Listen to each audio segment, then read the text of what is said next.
ในวันที่27พฤศจิกายนที่ผ่านมานี้ทานซอยมณีจันเนียงเปาห้องเลขาพรรคเมืองประธานคณะกรรมการปกครองเมืองได้ลงพบปะเยี่ยมยามโอลมอำนาจการปกครองและพ่อแม่ประชาชนบ้านน้ำปัน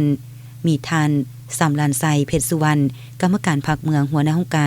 ารเงินทางเป็นหัวหน้าทีมงานฮักทานกลุ่มบ้านน้ำอ่อนหนึ่งพร้อมด้วยคณะตลอดฮอดเลขาคณะพรรคบ้านพ่อแม่ประชาชนเข้าร่วมอย่างพร้อมเพรียง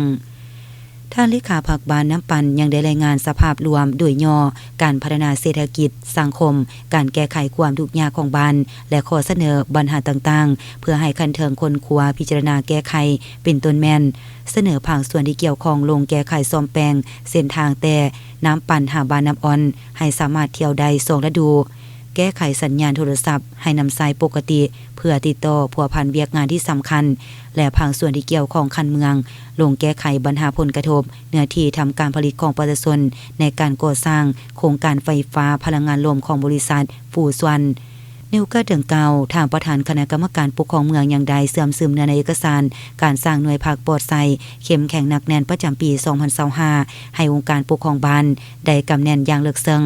พร้อมทางโอลมเน้นหนักต่ออำนาจการปกครองบ้านจงเพิ่มทวีเอาใจใส่ศึกษาโหมการเมืองแนวคิดให้พ่อแม่ประชาชนเสื่อมั่นต่อการนำพาสีนำของพรรคสืบต่อในการประกอบส่วนสร้างสรรค์เศรษฐกิจภายในครอบครัวให้สามารถหลุดพ้นออกจากความทุกข์ยากแก้ไขปรากฏการณ์ย่อท้อที่เกิดขึ้นภายในบ้านเป็นเจ้าการประกอบส่วนเข้าในเวียกงานป้องกันศาสตร์ป้องกันความสงบวันสำคัญต่างๆหับประกันหอยส่วนหอย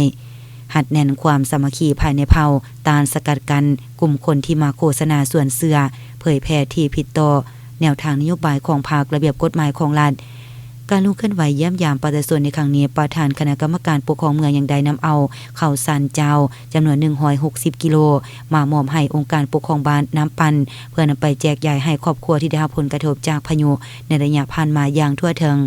พร้อมกันนั้นทีมงานฮักทานยังได้มอบเปิมนิทานอุปกรณ์การเรียนจำนวนหนึ่งให้โรงเรียนประถมบ้านน้ำปันและยังได้มอบเงินสุกยูให้ครอบครัวครูสอนทันเองยงจำนวน500,000 กีบเพื่อประกอบส่วนเข้าในการปลูกสร้างที่อยู่อาศัยเรือนหลังใหม่อีกด้วย